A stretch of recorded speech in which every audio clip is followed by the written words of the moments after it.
Bismillah, Assalamualaikum, selamat datang kembali di Fakta Sejarah. Semoga kalian dalam keadaan sehat.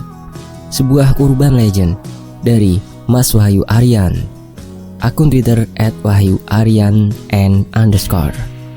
Misteri Rumah Sakit Tayu, Pati. Tentang sejarah dan fenomena misteri di dalamnya. Dan sebelum kita masuk ke selengkapnya, mari bareng-bareng berdoa. Bismillahirrahmanirrahim. Allahumma sholli ala sayyidina Muhammad sallallahu alaihi wasallam. Ini dia selengkapnya.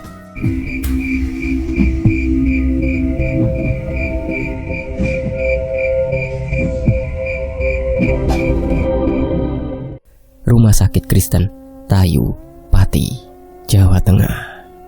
Banyak orang mengaku asing dengan keberadaan Kabupaten Pati karena kabupatennya bukan merupakan kabupaten besar di Jawa Tengah. Namun siapa sangka, kabupaten yang terletak di utara Pulau Jawa yang bersebelahan dengan Kabupaten Kudus ini juga memiliki urban legend yang terkenal tidak hanya di masyarakat lokal saja. Bahkan banyak masyarakat di luar Pati banyak yang mengetahui karena memang sempat diangkat di salah satu acara televisi swasta di Indonesia karena memang menyimpan banyak misteri di dalamnya.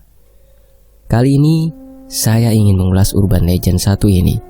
Walaupun sudah ada beberapa ulasan yang menjelaskan tentang masalah ini, urban legend dari kabupaten kelahiran saya yang cukup memberikan kesan seram bagi orang-orang yang menyimaknya. Misteri Rumah Sakit Tayu, Pati. Terletak di Jalan Diponegoro nomor 56. Bangunan tua Rumah Sakit Kristen atau RSK itu berdiri di atas lahan seluas 28.250 meter persegi. Tak jauh dari alun-alun pusat keramaian kota kecil yang bertajuk Tayu. Salah satu wilayah kecamatan yang jadi bagian dari Kabupaten Pati di Provinsi Jawa Tengah. Jika sempat singgah, kalian akan temui 3 bangunan peninggalan zaman Belanda berdiri berjajar sepanjang jalan tersebut, berturut-turut dari selatan ke utara. Ada RSK, Rumah Sakit Kristen Tayu, lalu kantor pegadaian dan kantor pos. Di antara 3 bangunan itu, RSK lah yang paling duluan berdiri. Rumah sakit bertipe C ini didirikan pada tahun 1933 dari hasil pengembangan poliklinik untuk umat Kristen yang diprakarsai oleh P.A. Jans, seorang pendeta dari Badan Doop Gezinde Zending Vereniging 1894, dibantu pendeta Johann Klasem asal Jerman. RSK Tayu ini terus mengalami perkembangan pesat hingga sempat mengalami masa kejayaannya di era 60-an hingga awal 90-an, di mana kala itu menjadi rumah sakit rujukan utama untuk wilayah Karesidenan Pati, meliputi Rembang, Pati, Kudus, dan Jepara. Karena lebih duluan memiliki tenaga medis yang handal, berikut peralatan medis yang mutakhir.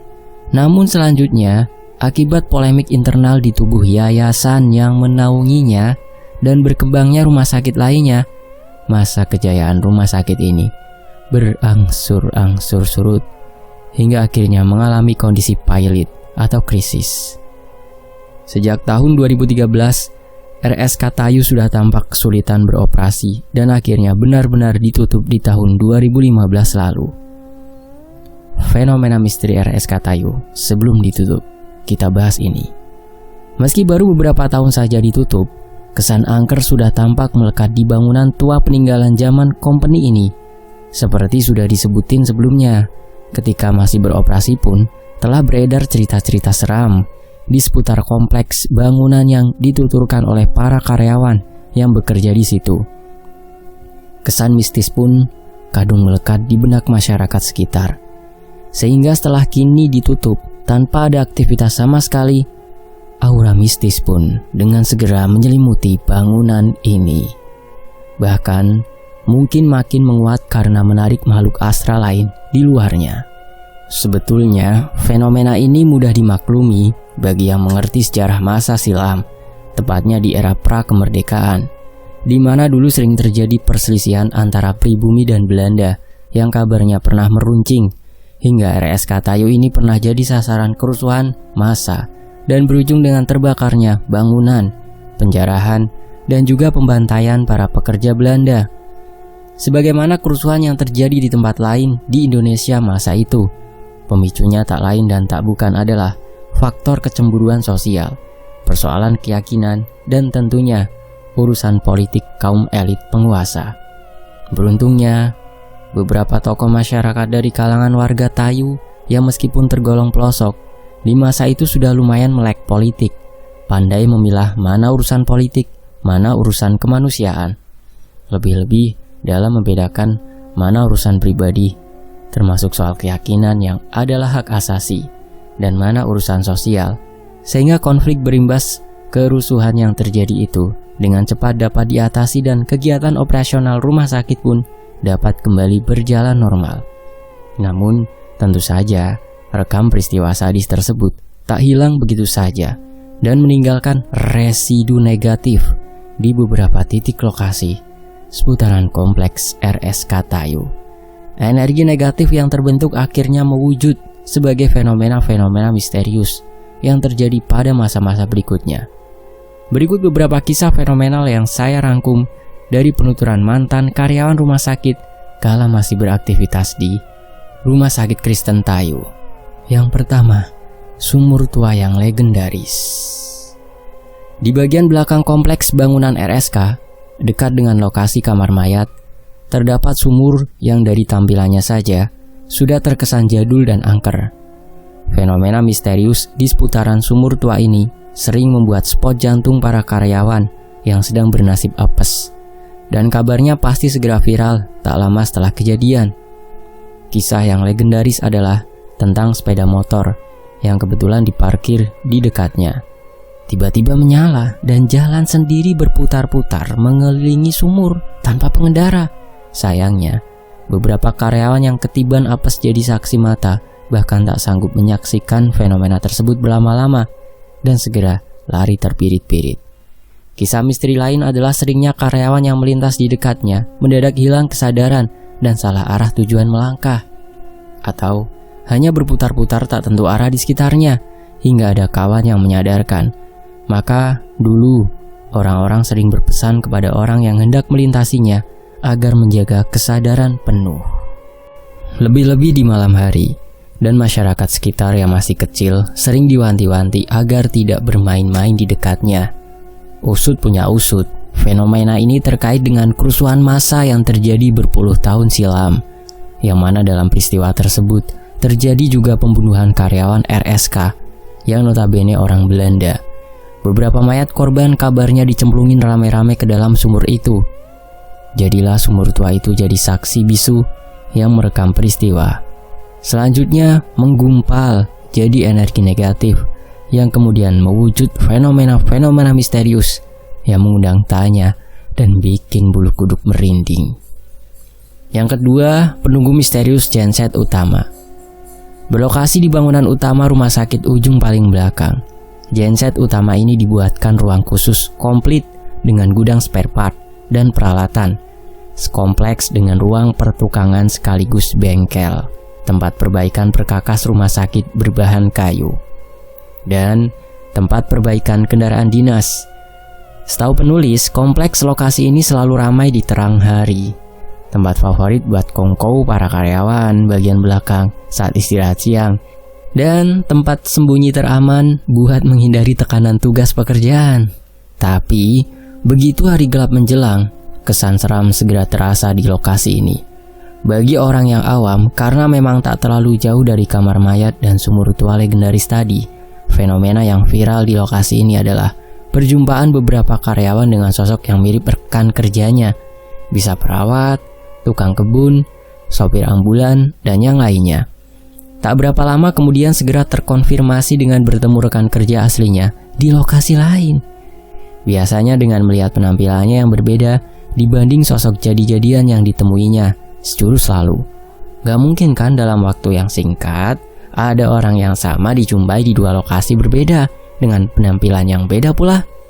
Lalu berakhirlah kisah, sebagaimana kisah serupa lainnya, dengan pertanyaan, "Lah kae mau sopo?" Dan tubuh si karyawan apes itu yang mendadak lemes. Kejadian semacam ini kabarnya tak cuma sekali dua kali. dan tak hanya di malam hari. Makanya, orang-orang yang sudah biasa kongkow di lokasi tersebut selalu waspada dengan kehadiran karyawan yang jarang-jarang ke lokasi situ. Memastikan betul apakah yang datang menghampiri itu manusia betulan atau makhluk jadi-jadian. Biasanya sih dengan cara menyebut namanya berulang-ulang dalam percakapan, bahkan sekalipun yang datang itu sang direktur. Usut punya usut, di lokasi tersebut memang sengaja ditaruh makhluk astral atau gaib oleh pihak manajemen sendiri. Dari sejak genset itu diadakan dan dibuatkan ruang khusus dengan alasan untuk membantu menjaga genset dari pencurian atau sabotase dari tangan jahil. Ya maklum saja, yang namanya mesin berikut spare partnya kala itu harganya selangit dan belinya di luar kota. Sedikit saja ada trouble menyangkutnya, sudah dapat dipastikan bakal bikin bengkak anggaran pengeluaran. Jadi fenomena misterius itu diyakini sebagai kerjaan dari si penunggu genset. Barangkali memang punya kemampuan menampakkan diri dalam wujud menyerupai manusia. Lalu bagaimanakah wujud aslinya? Kata mantan karyawan operator genset, sosoknya tinggi besar, jauh di atas ukuran rata-rata orang. Tubuhnya hitam, legam, berbulu lebat. Ciri khasnya saat menampakkan wujud aslinya adalah matanya yang memancarkan sorot merah. Ukurannya segede ban truk gandeng. Bisa ngebayangin kan? Yang berikutnya atau yang ketiga, di kamar mayat. Kamar mayat dimanapun rumah sakit pasti kental dengan cerita-cerita horor. Begitu pula di RSK Tayu. Segudang kisah misteri seputar lokasi ini takkan habis diperbincangkan dalam semalam. Dari zaman Belanda kan, udah ratusan korban singgah di RSK ini. Mulai korban perang, kasus kriminal, sampai laka lantas yang aneh-aneh, pastilah pernah mampir di sini. Kisah di sini boleh dibilang seragam, intinya adalah penampakan arwah si mayat. Ada yang menemui secara langsung, ada yang melalui mimpi. Ragam adegannya, ada yang minta tolong, ada yang bercerita tentang proses kematiannya, berpamitan, atau sekedar menyapa dengan senyum kaku di balik wajah pucatnya. Ya, seputaran itulah kayak di film-film. Tak perlu banyak diulas dan tak mengandung usut punya usut. Yang kelima, pagar tembok gerbang gaib.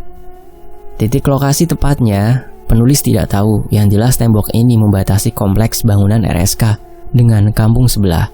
Sisi sebelah utara, dari pertengahan hingga paling belakang. Narasumber yang bercerita adalah warga kampung sebelah yang kerap melihat fenomena misteri, yaitu munculnya para gadis Belanda atau biasa disebut noni-noni secara tiba-tiba, lengkap dengan busana ala Eropa tempo dulu. Berlarian menembus tembok pembatas tersebut menuju kampung desa sebelah. Tampak sedang bermain kejar-kejaran atau petak umpet dengan tawariang. Sekejap lalu menghilang. Banget seringnya melihat fenomena seperti ini, warga desa pun tak lagi menangkapnya sebagai misteri. Usut punya usut, sewaktu rumah sakit ini menjadi sasaran kerusuhan masa dulu, memang ada sekelumit kisah tentang dokter Belanda yang menjadi korban meninggal. Sekeluarga, beserta istri dan kedua anak perempuannya, yang biasa dipanggil sebagai Noni. Andai kabar ini benar adanya, karena memang tak ada catatan sejarah, hanya berdasar rumor. Bisa saja fenomena yang disaksikan oleh warga kampung sebelah adalah rekam peristiwa noni-noni itu ketika masih hidup. Dan titik lokasi di pagar pembatas itu dulunya tempat bermain favorit mereka bersama anak-anak kampung sebelah. Berikutnya yang keenam, lapangan tenis sunyi. Untuk mencapai lokasi ini, disediakan jalan khusus untuk kendaraan keluar masuk kompleks rumah sakit, hanya selebar satu mobil. Ada pintu gerbang lengkap dengan pos penjaga yang posisinya menjorok ke dalam setelah menyusuri jalanan ini sejauh 300 meter. Lapangan tenis ini dibuka untuk umum dengan membayar iuran keanggotaan. Sedang khusus karyawan RSK berlaku gratis. Lapangan bebas dipakai kapan saja, mulai pagi sampai malam, dengan sedikit negosiasi sama satpam penjaga gerbang. Beberapa narasumber mengisahkan tentang terdengarnya suara bola yang dipukul raket atau memantul di lantai, tanda lapangan sedang dipakai. Tapi setelah didekati, ternyata sunyi, senyap, tak ada seorang pun tampak di sana. Berikutnya, angkernya RSK Tayu pasca ditutup, yang ketujuh nih. Pasca ditutup, dalam keadaan terbengkalai tanpa aktivitas, sudah barang tentu fenomena misteri di RSK lebih variatif. Kisah yang pertama dituturkan oleh Pak Wardi, tukang becak yang dulu biasa mangkal di depan RSK Tayu. Pak Wardi, pria berumur 54 tahun, tukang becak yang dulunya sering mangkal di depan RSK suatu pagi, melihat dari kejauhan seorang nenek melambaikan tangan ke arahnya. Posisi nenek tepat di depan gedung portir RSK Tayu. Sedang Wardi dalam perjalanan balik ke arah utara untuk kembali ke pangkalannya. Tanpa pikir panjang, ditancaplah gas becaknya yang kini dimodifikasi dengan penambahan mesin motor, maka disebut bentor. Anehnya semakin becak yang dikendarainya mendekati titik lokasi, dalam sekejap tiba-tiba si nenek menghilang dari pandangannya. Entah kemana. Lain Pak Wardi, lain juga yang dialami narasumber kedua.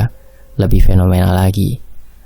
Penulis pun menominasikan sebagai kisah horor paling milenial di rumah sakit terbengkalai ini. Suatu hari, kira-kira pukul 10 pagi, ada orang dari luar kota yang mampir ke kiosnya. Setelah sebelumnya celingak-celinguk kebingungan, lantas sambil duduk di bangku panjang kiosnya dan memesan minum, lalu memperkenalkan diri, si bapak pedagang kios dibuat maklum dengan pertanyaan orang tersebut tentang sepinya rumah sakit. Maklum, karena dari luar kota, mungkin belum dengar kabar tentang penutupan RSK Tayu sejak 2 tahun lalu. Si bapak pun lalu menjelaskan dengan runut, termasuk alasan kenapa rumah sakit ini ditutup. Tanpa diduga, orang asing itu malah ngeyel. Tampangnya memucat ketakutan. Diminumnya hidangan yang tersuguh untuk menenangkan diri. Si bapak pedagang kios pun melongo tak mengerti. Akhirnya orang tersebut membuka cerita bahwa dia bermaksud untuk check up kesehatan setelah sebulan sebelumnya berobat ke rumah sakit ini, dan obatnya telah habis. Dan dia pun menunjukkan bukti kartu pendaftaran dan kwitansi pembelian obat bertanggal sesuai keterangannya, yaitu tepat sebulan yang lalu. Katanya waktu itu RSK Tayu tampak beroperasi normal seperti biasa.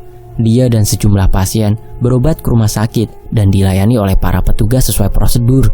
Dia juga merasa diperiksa oleh seorang dokter, diberi nasihat medis, berikut resep obat, serta disarankan untuk kembali check up setelah obatnya habis. Ditambah lagi, katanya ternyata bukan dia saja yang mengalami kisah serupa. Beberapa orang senasib dengannya ditemui orang asing yang menanyakan perihal kenapa rumah sakit kok tampak sepi, sedang dia hendak berobat seperti beberapa waktu tak lama sebelumnya. Nah loh, terlepas dari benar tidaknya, yang jelas dua kisah terakhir belum lama terjadi dan sempat membuat gempar masyarakat Pati dan sekitarnya, khususnya Tayu. Demikianlah dari Mas Wahyu Aryan. Selesai.